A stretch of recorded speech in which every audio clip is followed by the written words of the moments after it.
This video is being recorded because Facebook won't let us be great today, but that's okay. We're still going to All have good. a great time, a great interview. For those of you who are tuning in for the very first time to one of these interviews, my name is Trisetta Alexander, the Conference Presenter Interview Series host, and I am a business productivity coach and strategic consultant to solopreneurs, small businesses, nonprofits, and ministries. And today I have the distinct pleasure of sitting down with John Brown, who is one of our presenters for the conference. Welcome, John. Thank you. Thank you, Trisetta. Thank you for having me. Look forward to next week. I do as well. So why don't you open us up before we dive into the nitty gritty? Tell us a little bit about who you are, what you do, and what you do. Yeah, my name is John Brown. I'm from Tallahassee, Florida. I'm a Leon County boy. I'm one of four boys, which is an interesting scenario, especially in this world, right? Being four young boys in the house, five black men in the house. That's a very interesting scenario in the sense of you're learning depending on when you were born. But I have a amazing, very blessed and thankful for my upbringing. I have an older brother. I'm number two, and then I have two younger brothers. My mom and pop still live exactly where I was born and raised. So it's good. It's good to be right here from the TLH. So I look forward to pouring into the community and helping these nonprofits and associations. And I am a communications and marketing guy, consultant, I guess you can call it. And I went to Florida A&M University. I'm a civil engineer, computer applications professional by education, and I'm a professional communicator, I guess, by trade. So a technologist in the sense of having background at Kennedy Space Center and the Jet Propulsion Laboratory, was able to transition that into a business while in undergrad, and dropped out of grad school a year and a half in to start the business full time. And actually my first two employees were students at FAMU, and did that for a decade. Had an opportunity to go do some work in Gaston County local government, right to the west of us. Served that county for 2.5 years, and had the blessed opportunity to come home and serve Leon County government between 2008 and 2015, 7 years to the day, as a matter of fact. Wow. So it was a great opportunity, obviously a very interesting time in the sense of social media blossoming and booming. And I had my hands with an internal setting up the Facebook account that Leon County uses today. Government. I set up the Twitter account that Leon County government uses today. I set up the Instagram account that Leon County government uses today. And a lot of those systems, I was able to work with my team, an amazing team over the years, to help build a lot of those systems already that they still use today, which is, great in the sense of an opportunity to just build. But I don't profess to be that amazing or that smart. It was just a blessed time, and I had a good team to work with and good people around me. So 2015, I decided it was time to get back out on my own, and I got back out in the communications and marketing, easy path. And also I had my eyes on the prize for something that was really my life's work, and that's a project called Black Men's Health, which is something I continue to work on today. So in between, there are a lot of different things in between, including working at a agency, doing some state work.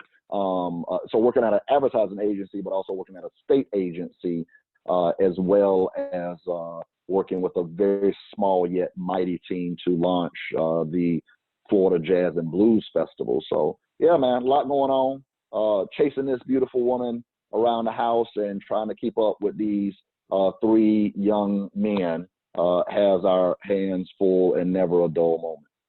Well, it sounds like it. I'm feeling a little bit tired just from hearing all what you do. No, it's good. It's good. It's good. I'm thankful. I'm thankful. Yes. Well, you know, one thing that I know, it's really important for us to have multiple avenues to bring in revenue, as well as use our gifts. And it in doing that, because you're doing something that you enjoy, you're passionate about, it doesn't ever really feel like work. Yes, there are busy times and maybe you get a little tired, but it's the love, it's the heart, it's the passion that keeps us moving forward in spite of that tiredness. So I will say, Tracetta, a lot of times people say that. They say, well, it doesn't feel like work. It feels like work. It's work. It's hard work, but it's definitely worth planting planting those seeds, and the harvest is a wonderful thing, especially if it's for something greater than yourself. Absolutely. Absolutely. So you are going to be presenting on utilizing your voice to engage community. Tell us a little bit about what people can expect to hear in your session. Yeah, so interesting thing, I'm a communications professional, but I'm not, I guess I would say, the traditional path, right? I started a website development business in 1996. Again, as you heard me say, civil engineering, computer applications. I'm out there at the lab learning early internet technology and really learning about interacting with teams and collaborating and people in certain lanes that are far more superior in their learnings. But I realized I had a gift, and being able to collaborate and figure out who needed what their value was, what my value was, figuring out what they needed and what I needed, really allowed me to really get so far ahead with early internet technology. So you're talking about 94, 95. And literally, Tracetta, having a Internet for Dummies books, right? Or HTML for Dummies books, and working with these system administrators that knew all the back end, but could care less about the front end. But what they allowed me to do is taking something I should have learned in 3 months, and I was learning it in 3 weeks, or something I should have learned in 3 weeks, and I was learning in 3 days, because they could guide me. They could say, pay attention to this and not to this, right? So over a 3-month summer, I probably learned more like something I should have learned in 3 years, in 3 months, and having a resource resources to always fall back on and ask questions. But they knew the path that I was on. So I am not a traditionalist in the sense of communication. I have not gone to school for public relations or anything of that nature. I was a technologist. I was doing back-end work. I didn't even care about the pretty. You and I just had an offline discussion about some front-end design and other things, but I could care less about the pretty. I just wanted to do code. I just wanted to stay in my lane and eat that code. And I realized that was not where the world was. So we were building websites. We learned how to do the pretty, as I call it. We were able to pull on a creative director. The world, especially somewhere around 1998, was changing, and I knew we had to end up doing some integrated solutions. And we pulled in a contractor who was a contractor to do some full-time work for us as our creative director. And it allowed us to really just take off. So, and one of the things that I'll talk to, the attendees next week about is just kind of breaking the rules and staying away from rules that you're set. We had a young lady named Kai Porter. She's still a professional creative that I work with today. My wife and I call her kind of our life creative director. And she is by far one of the most superior creatives you will ever meet.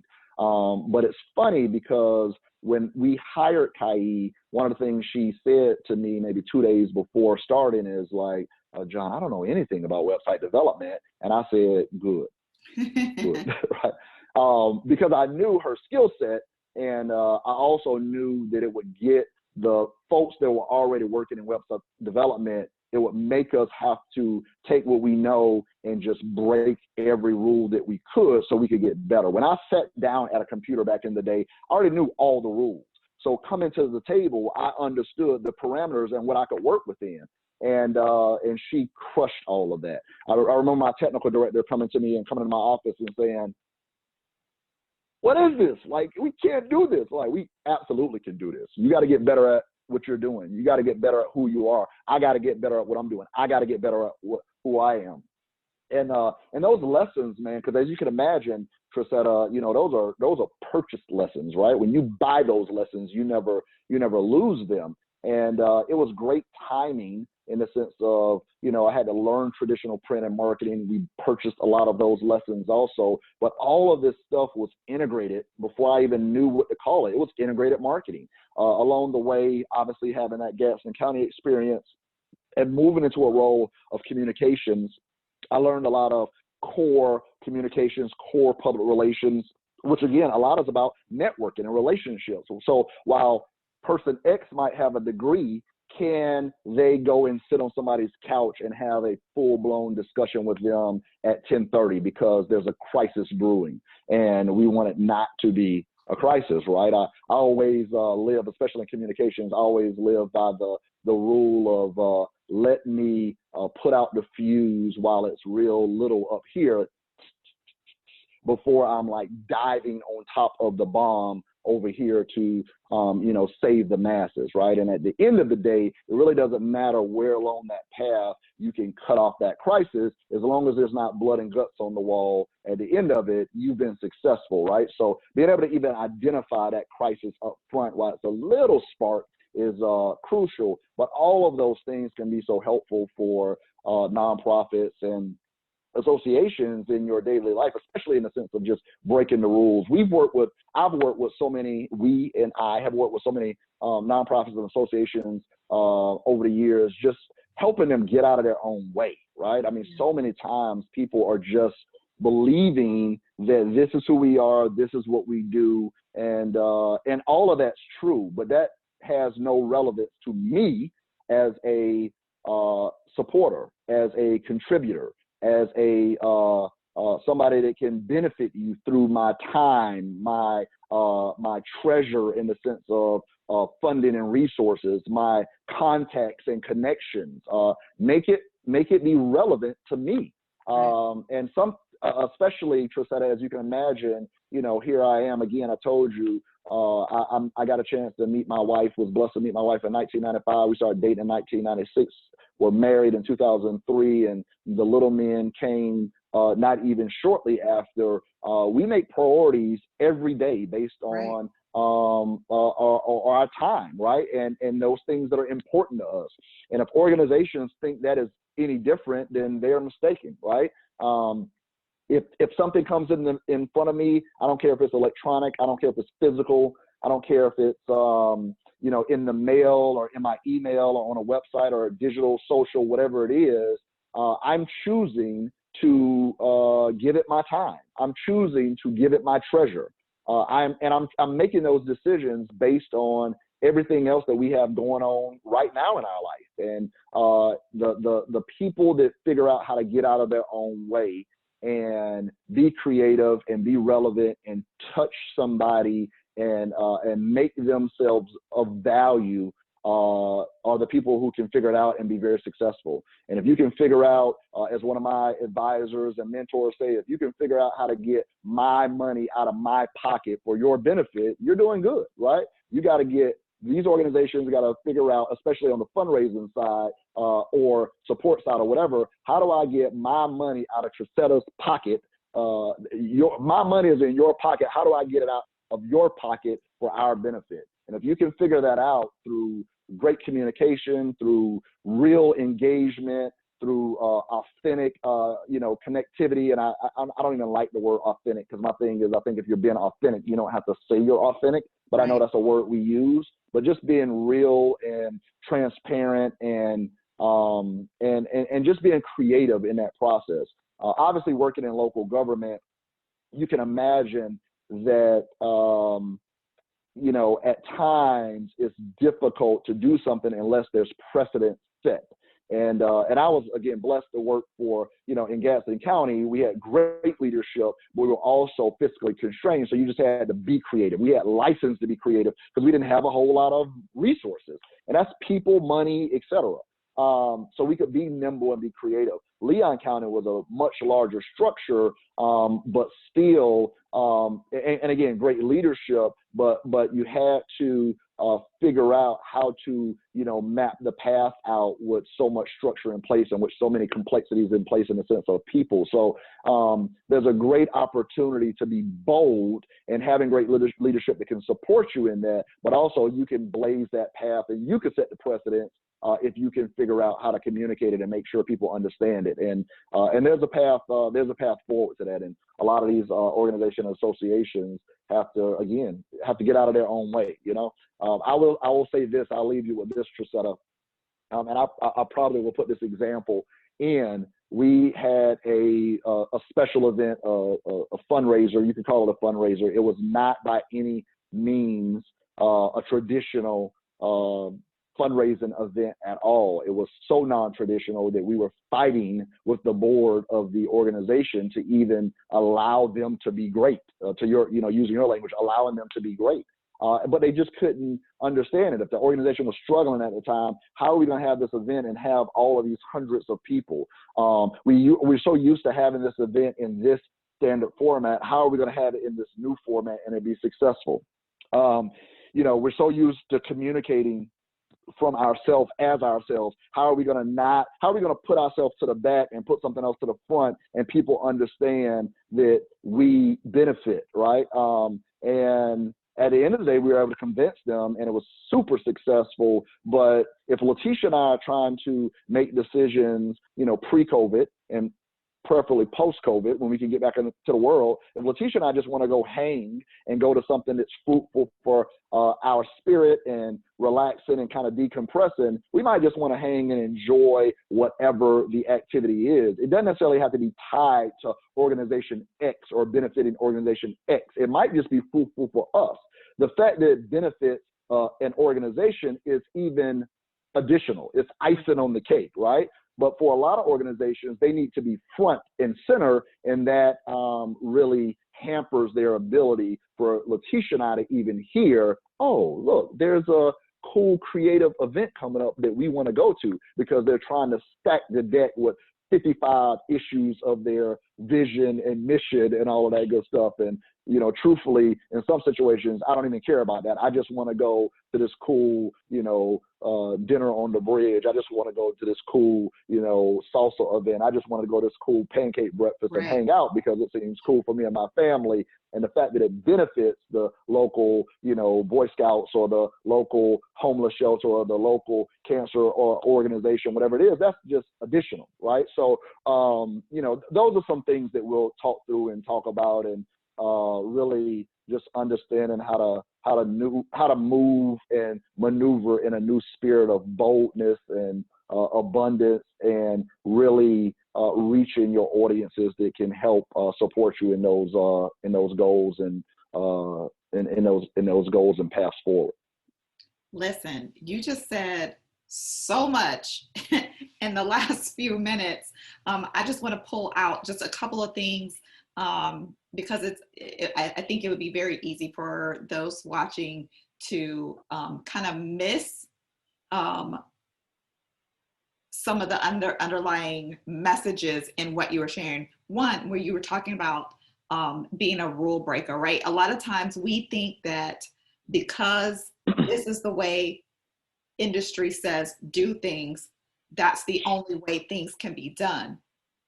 And by kind of removing that stigma, or removing that box, if you will, then leaders of nonprofits and other organizations, then that kind of takes the pressure off, right? It's like, well, oh, I don't have to do it perfect. We think we have to do things perfect when it comes to actually putting materials out to engage our intended community or our intended audience. We think that it has to be perfect. And if it's not perfect, then I'm not going to do it. When honestly, people don't care about that. They want to know what it is that you're doing from the perspective of how it impacts them, right? It's you tell your story from the perspective of the intended audience, right? And that, and for a lot of people, I think that ends up being, they feel like that is breaking the rules. No, it's about me. No, it's not about you. It's about you. It's about you as it relates to the other person, or to the people who are watching. So that's one, is the rule breaking. That creativity, really tapping into stepping away from the norm, stepping away from the usual, that breaking the rules, and allowing yourself to be creative, allowing yourself to be innovative, right? Because it is That's the right. innovative things, it's the new things, it's the unusual things that really draw people's attention.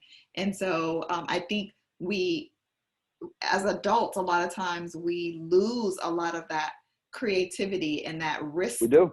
We're very risk averse.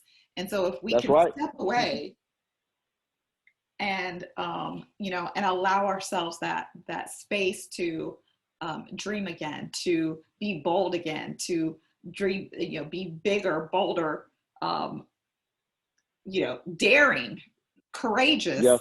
in what it is that we're doing, then we can have an even greater impact. So that's just a little bit, but I mean, there's even, like I could pull out so much more, but we don't have a whole lot of time. So for those of you who are on the fence and you haven't made up your mind just yet whether or not you want to attend the conference, I have included the link in the post description. So go ahead, click the link, head on over there and register for the event so that you can learn more about how you can use your voice creatively, so that you can actually engage the people that you want to engage, bring more funding into your organization, increase your impact, your influence, increase your reach, all the things that you really desire to do in your organization.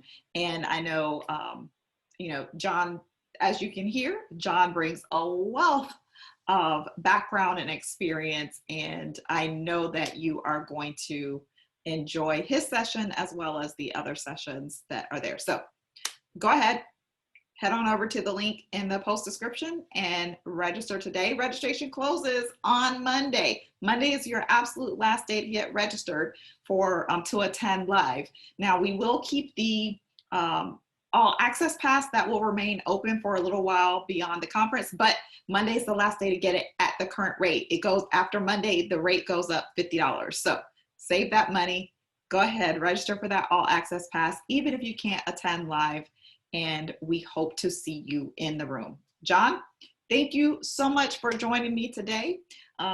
We got to have some chats offline because you said a lot of things that really got me curious and interested. We have a lot of connections there. So, but Amen. Thank you so much for joining. Thank you, Trisetta. Absolutely. All right.